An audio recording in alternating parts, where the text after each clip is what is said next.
കർത്താവിൻ്റെ പരിശുദ്ധമായ നാമം വാഴ്ത്തപ്പെടട്ടെ. ഈ ചാനലിലൂടെ എന്നെ ശ്രദ്ധിക്കുന്ന എല്ലാ പ്രിയപ്പെട്ടവർക്കും സ്നേഹവന്ദനം. പ്രിയമുള്ളവരെ, അല്പസമയം നിങ്ങളോട് ഞാൻ കണ്ടെത്തിയ ക്രിസ്തുവിനെക്കുറിച്ച് സംസാരിക്കാനാണ് താല്പര്യപ്പെടുന്നത്. ഞാൻ കണ്ടെത്തിയ ക്രിസ്തു എന്ന് പറയുമ്പോൾ എനിക്ക് വെളിപ്പെട്ട ക്രിസ്തു, അല്ലെങ്കിൽ എനിക്ക് ക്രിസ്തു തന്നെ സ്വയത്തെ ബോധ്യപ്പെടുത്തി തന്ന് എനിക്ക് ഗ്രഹിക്കുവാൻ കഴിഞ്ഞ വിഷയങ്ങളെക്കുറിച്ചാണ് ഞാൻ നിങ്ങളോട് അല്പസമയം സംസാരിക്കാൻ ആഗ്രഹിക്കുന്നത്. ഞാൻ ആ വിഷയത്തെക്കുറിച്ച് പറയുമ്പോൾ പെട്ടെന്ന് ഓർമ്മയിലേക്ക് വരുന്നൊരു കാര്യം, കർത്താവായ യേശു ക്രിസ്തുവിനെ ഒരിക്കൽ തൻ്റെ ശിഷ്യന്മാരോട് ചോദിച്ചു, നിങ്ങൾ എന്നെക്കുറിച്ച് ഞാൻ ആരാകുന്നെന്നാണ് പറയുന്നത്.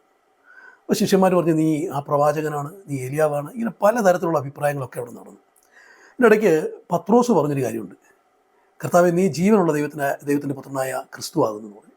കർത്താവ് പറഞ്ഞൊരു വാക്കുണ്ട്, ബറിയോന ശിമോനെ, നിനക്കിത് ജഡരക്തങ്ങളല്ല, സ്വർഗസ്വനായ പിതാവത്രേ വെളിപ്പെടുത്തി തന്നെ. ഞാനിതെന്തിനാണ് പറഞ്ഞതെന്ന് ചോദിച്ചാൽ, യേശു ക്രിസ്തുവിനെ ശരിക്കും നമുക്ക് മനസ്സിലാക്കണമെങ്കിൽ നമ്മുടെ പാണ്ഡിത്യം കൊണ്ടോ വായനാശീലം കൊണ്ടോ മറ്റുള്ളവരുടെ പ്രസംഗങ്ങൾ ശ്രദ്ധിച്ച് കേൾക്കുന്നത് കൊണ്ടോ ഒന്നും നമുക്ക് ക്രിസ്തുവിനെ മനസ്സിലാക്കാൻ കഴിയില്ല. ക്രിസ്തുവിനെ ഒരു വ്യക്തി ശരിക്കും മനസ്സിലാക്കണമെങ്കിൽ അതിന് പിതാവായ ദൈവം തന്നെ അത് ബോധ്യപ്പെടുത്തി കൊടുത്തെങ്കിൽ മാത്രമേ കഴിയത്തുള്ളൂ. എനിക്ക് അങ്ങനെ ബോധ്യപ്പെട്ട് കിട്ടിയ ചില കാര്യങ്ങൾ, എൻ്റെ ശ്രദ്ധയിൽ വന്നിട്ടുള്ള ചില കാര്യങ്ങൾ ഞാൻ നിങ്ങളോട് സംസാരിക്കാനാണ് ആഗ്രഹിക്കുന്നത്. യേശുക്രിസ്തുവിനെക്കുറിച്ച് നമ്മൾ ചിന്തിക്കുമ്പോൾ നമുക്കറിയാം, വേദപുസ്തകം വഴിയാണ് യേശുക്രിസ്തുവിനെ ലോകം കാണുന്നത്. യേശുക്രിസ്തുവിനെ ലോകത്തിന് മുമ്പിൽ ഇന്നും അന്നും എന്നും അവതരിപ്പിക്കപ്പെട്ടിട്ടുള്ളത് വിശുദ്ധ വേദപുസ്തകത്തിൽ അപ്പസ്വലന്മാരുടെ കാലഘട്ടങ്ങളിലൊക്കെയാണ്.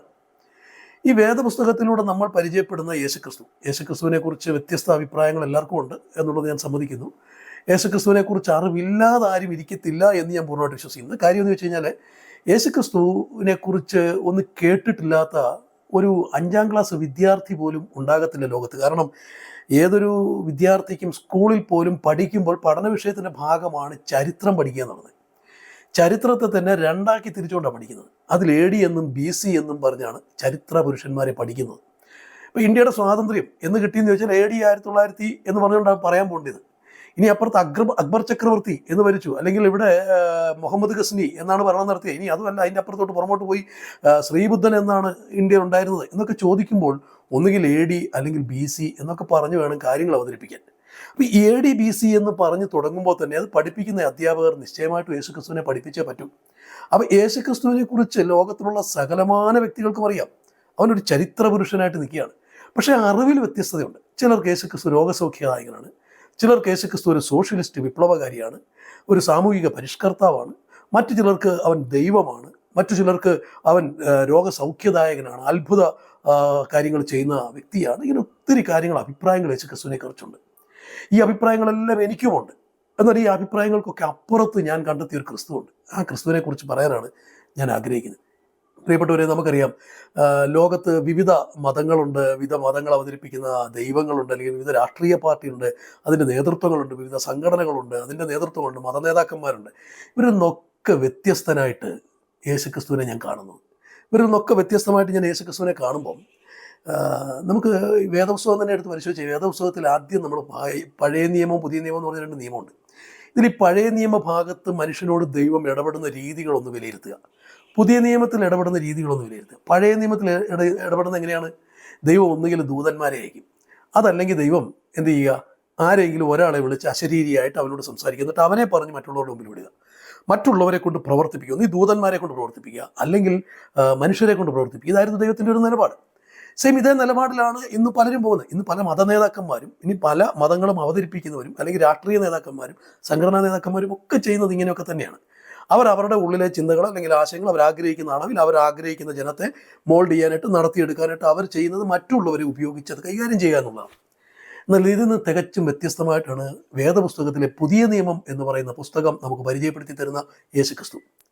യേശുക്രിസ്തു എന്താ ചെയ്തത്? യേശുക്രിസ്തു ദൈവമായിരുന്നു എന്ന് വേദപുസ്തകം പഠിപ്പിക്കുന്നു. ദൈവം എന്താ ചെയ്തത്? സ്വയം ഇറങ്ങി വന്നു. അവൻ തന്നെത്താൻ ഇറങ്ങി വന്ന് അവൻ തന്നെ, അത് ഞാൻ എൻ്റെ ഭാഷയിൽ പറഞ്ഞാൽ, ലക്ഷ്യങ്ങളുടെ സഫലീകരണത്തിന് അതിലെ സാഹചര്യങ്ങൾക്കും സാധ്യതകൾക്കും ഒത്ത് സ്വയമായി തീരുവാൻ തീരുമാനമെടുത്ത് പ്രവർത്തിച്ചപ്പെട്ട ഒരു നേതൃത്വമാണ് എനിക്ക് യേശുക്രിസ്തുവിൽ കണ്ടെത്താൻ കഴിഞ്ഞത്. അപ്പം ഞാനത് വ്യക്തമാക്കാൻ 2-3 പോയിന്റിൽ ഞാൻ വ്യക്തമാക്കാം. ഒന്ന്, ഫിലിപ്പിയർക്ക് എഴുതിയ ലേഖനം അതിൻ്റെ 2-ാം അധ്യായത്തിൻ്റെ 6-ാം വാക്യം മുതൽ നമ്മൾ വായിക്കും. അവിടെ ഇങ്ങനെ പറയുന്നുണ്ട്, അവൻ ദൈവരൂപത്തിലിരിക്കെ ദൈവത്തോടുള്ള സമത്വം മുറുകെ പിടിച്ചുകൊള്ളണമെന്ന് വിചാരിക്കാതെ ദാസരൂപമെടുത്ത് മനുഷ്യ സാദൃശ്യത്തിലായി തന്നെത്താൻ ഒഴിച്ച് വേഷത്തിൽ മനുഷ്യനായി വിളങ്ങി ക്രൂശിലെ മരണത്തോളം അനുസരണമുള്ളവനായി തീർന്നു എന്ന് പറയുന്ന ഒരു വാക്യം കാണാം. എന്താ വാക്യത്തിൻ്റെ അർത്ഥം?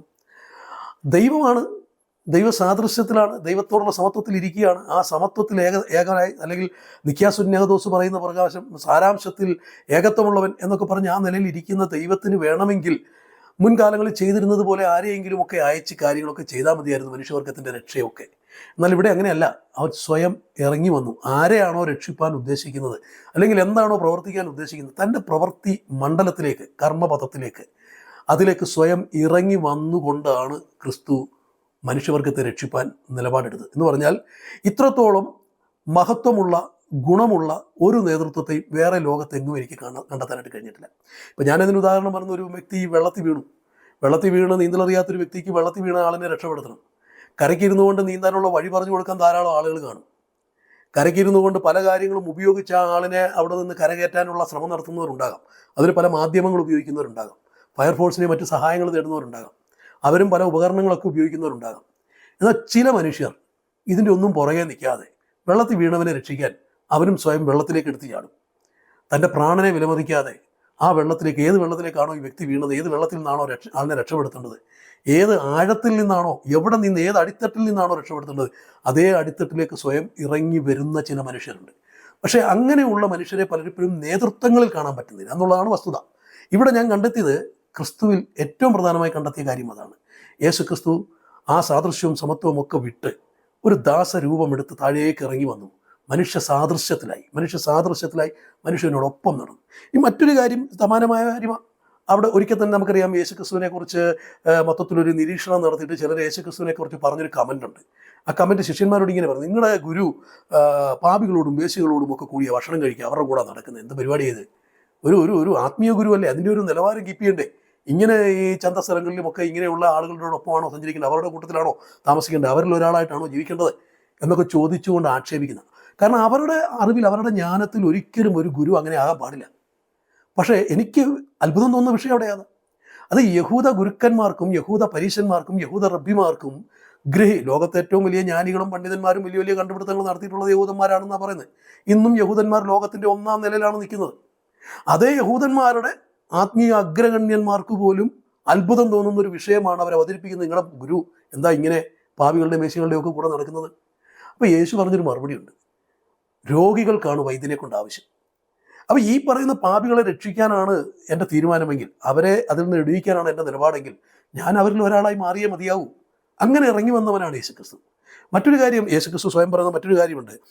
അത് മർക്കോസിൻ്റെ സുവിശേഷം 10-ാം അധ്യായത്തിൻ്റെ 45-ാം വാക്യത്തിൽ അവിടെ ഇങ്ങനെ പറയുന്നത്: മനുഷ്യപുത്രൻ ശുശ്രൂഷ ചെയ്യിപ്പാനല്ല. സത്യത്തിൽ ഇത് ഇന്നത്തെ യേശുക്രിസ്തുവിനെ മറ്റുള്ളവരുടെ മുമ്പിൽ പ്രസൻറ്റ് ചെയ്യുന്ന സകലമാന പുരോഹിതന്മാരും മഹാപുരോഹിതന്മാരും പാസ്റ്റർമാരും പ്രവാചകന്മാരും എല്ലാവരും ഒന്ന് ശ്രദ്ധിച്ചു വായിക്കേണ്ട, ഗ്രഹിക്കേണ്ട ഒരു വലിയ വിഷയമാണ്. ഇവരിൽ ആരിലും കണ്ടെത്താൻ കഴിയാത്തൊരു വലിയ കാര്യമാണ് യേശുക്രിസ്തു സ്വയത്തെ വെളിപ്പെടുത്തിക്കൊണ്ട് പറയുന്നത്: മനുഷ്യപുത്രൻ ശുശ്രൂഷ ചെയ്യിപ്പാനല്ല, മറ്റാരെ കൊണ്ടും ചെയ്യിപ്പിക്കാനായിട്ടല്ല, മറിച്ച് ശുശ്രൂഷിപ്പാനും അനേകർക്ക് വേണ്ടി തൻ്റെ ജീവനെ മറുവിലയായി കൊടുപ്പാനും അത്രേ വന്നത്. പ്രിയപ്പെട്ടവർ, ഇവിടെയാണ് ക്രിസ്തുവിൻ്റെ മഹത്വത്തെ ഞാൻ തിരിച്ചറിയുന്നത്. മറ്റുള്ളവരെ കൊണ്ട് ചെയ്യിപ്പിക്കുക. രാഷ്ട്രീയ നേതാക്കന്മാരെ നിങ്ങൾ എടുത്തു നോക്കി, അതിലേറ്റവും ഉന്നത നിലവാരത്തിൽ നിൽക്കുന്ന, ഒന്നാം സ്ഥാനത്ത് നിൽക്കുന്ന നേതാവ് എന്താ ചെയ്യുക? താഴെ തട്ടിലുള്ളവരെ കൊണ്ട് പ്രവർത്തിപ്പിക്കുക, അവരെ കൊണ്ട് ശുശ്രൂഷിപ്പിക്കുക. ആത്മീയ നേതാക്കന്മാരെ എടുത്ത് ഏറ്റവും ഉന്നത, നിങ്ങൾ ഏത് ആത്മീയ സംഘടന വേണമെങ്കിലും എടുത്ത് നോക്കൂ, അതിൻ്റെ ഏറ്റവും ഔന്നത്യത്തിൽ നിൽക്കുന്ന വ്യക്തികളെ ഒന്ന് നോക്കി, ആ വ്യക്തി എന്താ ചെയ്യുക? തൻ്റെ താഴെയുള്ള ആളുകളെ കൊണ്ട് പ്രവർത്തിപ്പിക്കുക. അതാണ് ആ വ്യക്തി ചെയ്യുന്നത്. ആ വ്യക്തി നിർദ്ദേശങ്ങൾ കൊടുക്കുക, മാർഗ്ഗനിർദ്ദേശം, അതൊന്നും തെറ്റാണെന്ന് ഞാൻ പറയുന്നില്ല. ഗൈഡൻസ് കൊടുക്കുക, പ്രോപ്പറായിട്ട് വളരെ വൃത്തിയായിട്ട് അതൊക്കെ ചെയ്യിപ്പിക്കുക, നല്ല കാര്യങ്ങൾ തന്നെയാണ്. ഞാൻ അതിനെതിരായിട്ടല്ലേ സംസാരിക്കുന്നത്. പക്ഷേ എനിക്ക് അത്ഭുതം തോന്നിയത് യേശുക്രിസ്തുവിൻ്റെ നിലപാട് നേരെ തിരിച്ചാണെന്നുള്ളതാണ്. യേശുക്രിസ്തു എന്താ ചെയ്തത്? യേശുക്രിസ്തു പറയുന്നു: ഞാൻ ശുശ്രൂഷ ചെയ്യിപ്പിക്കാനല്ല, ആരെക്കൊണ്ട് ചെയ്യിപ്പിക്കാനല്ല, മറിച്ച് ഞാൻ ശുശ്രൂഷ ചെയ്യാനാണ് വരുന്നത്. യേശുക്രിസ്തു സ്വയം ശുശ്രൂഷകനാകുകയാണ്. ആരാ യേശുക്രിസ്തു?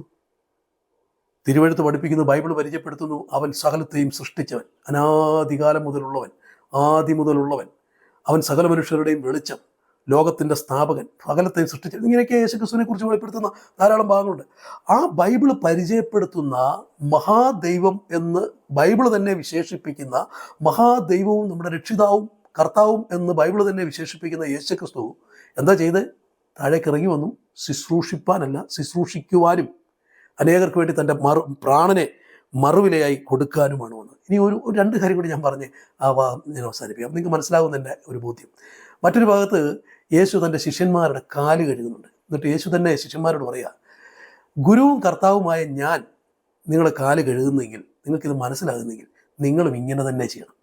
മറ്റുള്ളവരുടെ കാല് കഴുകുന്ന ഒരു ദാസനായി മാറാൻ. അതിന് യേശു ക്രിസ്തുവിനല്ലാതെ മറ്റാർക്കും കഴിയില്ല. ഞാൻ ക്രിസ്തുവിൽ കണ്ടെത്തിയ ക്രിസ്തു അതാണ്. ഞാൻ കണ്ടെത്തിയ യേശു ക്രിസ്തു അതാണ്. അങ്ങനെ ഒരു വ്യക്തിത്വത്തെ, അങ്ങനെ ഒരു നേതൃത്വത്തെ, അങ്ങനെ ഒരു നിലപാടുള്ളവനെ, അങ്ങനെ ഒരു ശുശ്രൂഷകനെ, അങ്ങനെ ഒരു വ്യക്തിയെ ലോകത്ത് ഇന്നുവരെ ഒരിടത്തും എനിക്ക് കണ്ടെത്താൻ കഴിഞ്ഞിട്ടില്ല. മറ്റൊരിടത്ത് നമുക്കറിയാം, യോഹന്നാൻ്റെ ലേഖനം അവിടെ ഇങ്ങനെ പറയുന്നുണ്ട്, കൂട്ടു സഹോദരന് മുട്ടുള്ളത് കണ്ടിട്ട് അവനോട് മനസ്സലിവ് കാണിക്കാൻ കഴിയാത്തവനിൽ ദൈവത്തിൻ്റെ സ്നേഹം എങ്ങനെ വസിക്കും എന്ന് ചോദിച്ചു വരുമ്പോൾ അവിടെ ഇങ്ങനെ പറയുന്നുണ്ട്, കൂട്ടു സഹോദരനോട് വാക്കുകൊണ്ടും നാക്കുകൊണ്ടുമല്ല, പ്രവൃത്തിയിലും സത്യത്തിലും സ്നേഹം. യേശു ക്രിസ്തു വാക്കുകൊണ്ടും നാക്കുകൊണ്ടുമല്ല, അനേകർക്ക് വേണ്ടി മറുവിലയായി കൊടുപ്പാൻ വന്നു എന്ന് പറയുന്ന കാര്യം യേശു ക്രിസ്തു പൂർണ്ണമായി നിവർത്തിച്ചത് ക്രൂശിലാണ്. അതുകൊണ്ടാണ് യോഹന്നാൻ അപ്പോസ്തലൻ പറഞ്ഞത്, അവൻ നമുക്ക് വേണ്ടി തൻ്റെ പ്രാണനെ വെച്ച് തന്നതുകൊണ്ട് നാം സ്നേഹം എന്താണെന്ന് അറിയുന്നു. ഇങ്ങനെ സ്വയം യാഗമായി മാറുവാൻ, സ്വയം യാഗമായിക്കൊണ്ട് മറ്റുള്ളവരെ രക്ഷിപ്പാൻ, മറ്റുള്ളവർക്ക് സ്നേഹം എന്തെന്ന് പഠിപ്പിക്കുവാൻ, മറ്റുള്ളവർക്ക് മാതൃക കാണിച്ചു കൊടുക്കുവാൻ, മറ്റുള്ളവരെ ഉപദേശം പഠിപ്പിക്കുവാൻ സ്വയം അവരുടെ മുമ്പിൽ ആയിത്തീർന്നൊരു വ്യക്തിത്വമായിരുന്നു യേശുക്രിസ്തു. മത്തായിയുടെ സുവിശേഷം 1-ാം അധ്യായത്തിൻ്റെ 22-ാമത്തെ വാക്യത്തിൽ യേശുക്രിസ്തുവിന് ഒരു പേര് നൽകുന്നുണ്ട്. പേരിൻ്റെ അർത്ഥം ഇങ്ങനെയാണ്, ദൈവം നമ്മോട് കൂടെ എന്ന അർത്ഥമുള്ള ഇമ്മാനുവേൽ എന്ന പേർ അവന് നൽകണം എന്നാണ് പറഞ്ഞത്. ശരിക്കും ആ പേരോടുകൂടി വന്നവൻ ആ പേര് അന്വർത്ഥമാക്കിയ കാര്യമാണ് ഇതേ മത്തായിയുടെ സുവിശേഷത്തിൻ്റെ അവസാനത്തെ സെൻറ്റൻസിൽ പറഞ്ഞിരിക്കുന്നത്. എന്താ യേശു പറഞ്ഞ്? യേശു പറഞ്ഞ്, കണ്ടാലും ലോകാവസാനത്തോളം എല്ലാ നാളും ഞാൻ നിങ്ങളോട് കൂടെയുണ്ട്. ഏത് സമയവും കൂടെയുണ്ടെന്ന് വാക്കു പറഞ്ഞ് കൂടെ നിന്ന് പ്രവർത്തിക്കുന്ന ഒരു വ്യക്തിത്വം. ഇമ്മാനുവേൽ എന്ന തൻ്റെ പേര് അന്വർത്ഥമാക്കിക്കൊണ്ടുള്ള ഒരു ജീവിതം നയിച്ചവൻ. പേരും പ്രവൃത്തിയും എല്ലാം അത് കൃത്യമായി അങ്ങനെ തന്നെ പ്രാവർത്തികമാക്കിക്കൊണ്ട് പ്രവർത്തിച്ചൊരു വ്യക്തിത്വത്തെയാണ് യേശുക്രിസ്തുവിനെ ഞാൻ കാണുന്നത്. അതുകൊണ്ട് യേശുക്രിസ്തുവിനോട് തുലനം ചെയ്യാൻ വേറെ ആരുമില്ല. യേശുക്രിസ്തുവിന് തുല്യൻ യേശുക്രിസ്തു തന്നെയാണ്.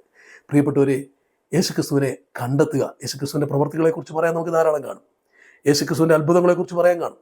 യേശുക്രിസ്തുവിൻ്റെ ക്രൂശുമരണത്തെയൊക്കെ പറയാൻ കാണും. യേശുക്രിസ്തു നമുക്ക് വേണ്ടി ചെയ്തതെല്ലാം പറയാൻ കാണും. പക്ഷേ യേശുക്രിസ്തുവിനെ തിരിച്ചറിയാൻ കഴിയുക എന്നുള്ളതൊരു ഭാഗ്യമായിട്ടാണ് ഞാൻ കാണുന്നത്.